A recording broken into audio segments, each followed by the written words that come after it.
Assalamualaikum warahmatullahi wabarakatuh. Rekan-rekan masih di bengkel SPSS. Untuk kali ini kita membahas tentang uji normalitas Shapiro-Wilk.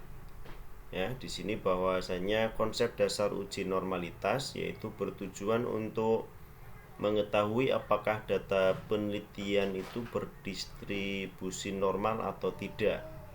Karena dalam statistik parametrik, distribusi data itu harus normal sebagai syarat mutlak yang harus dipenuhi untuk analisis lebih lanjut. Jadi bisa dikatakan bahwa uji normalitas itu adalah salah satu dari uji prasyarat untuk dilakukan uji analisis berikutnya. Uji analisis berikutnya apa? Nah, uji analisis berikutnya di sini diterangkan bahwa uji normalitas itu dilakukan sebagai syarat dalam uji independent sample t-test. Jadi uji analisis lebih lanjut itu adalah independent sample t-test atau uji paired sample t-test atau uji ANOVA ya. Itu untuk uji normalitas Shapiro-Wilk. Kemudian dasar pengambilan keputusannya yaitu jika nilai signifikansi lebih besar dari alfa atau dengan tingkat kepercayaan 95% atau 0,05, maka data penelitian berdistribusi normal. Akan tetapi jika nilai signifikansi itu kurang dari alfa dengan persentase tingkat kepercayaan 95% atau 0,05, maka data penelitian itu tidak berdistribusi normal. Nah, sekarang kita lakukan uji normalitas. Di sini sudah ada data yang sudah siap kita analisis untuk diuji normalitas, yang siap diuji. Itu data independent sample t-test ya. Jadi ada kelas A, ada kelas B, kemudian dibandingkan ratanya antara kelas A dan B.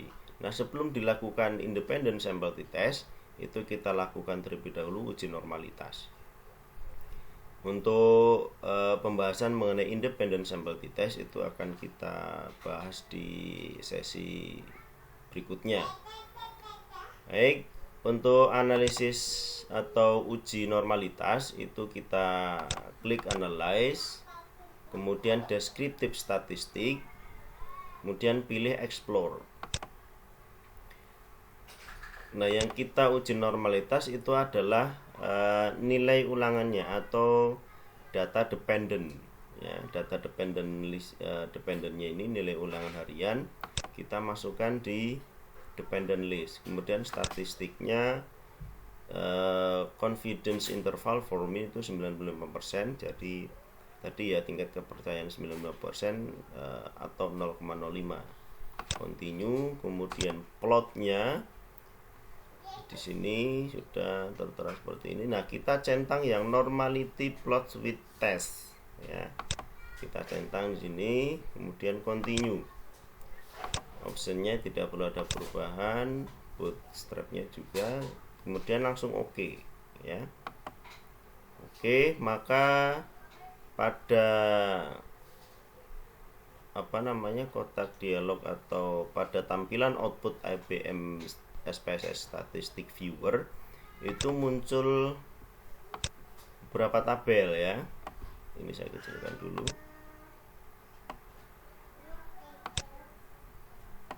Oke, supaya tampil semuanya.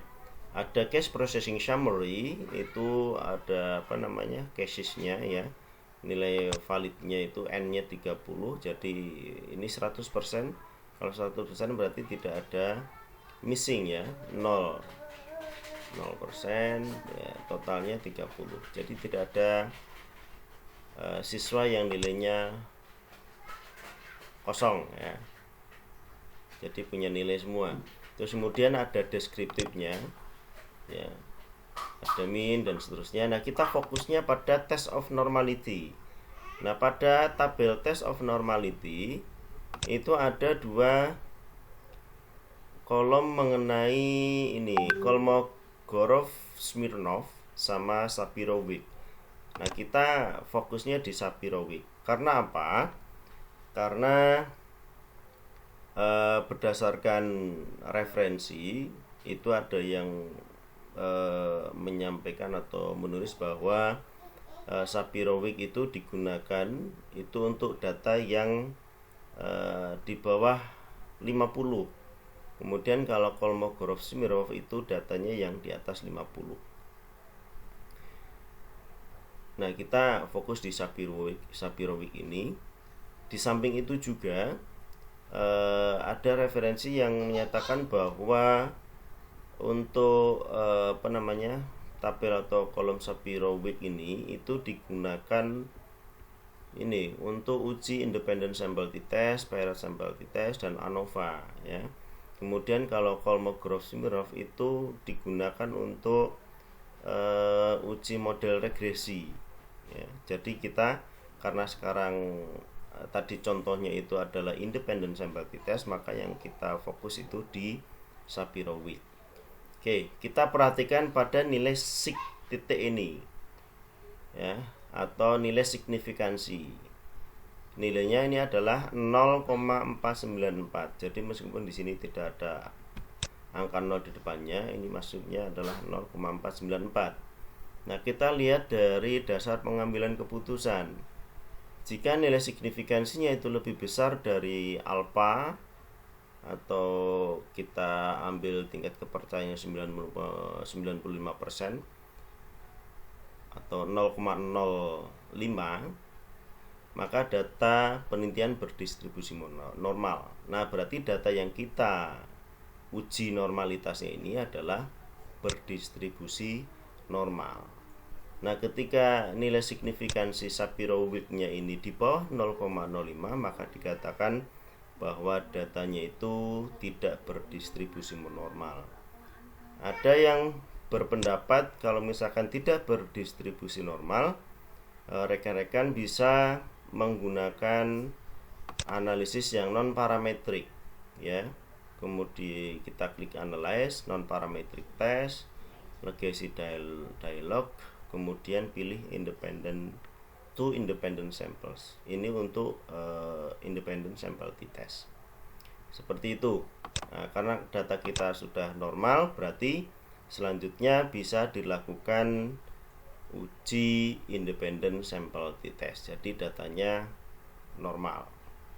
Seperti itu, semoga bermanfaat. Sekian, wassalamualaikum warahmatullahi wabarakatuh.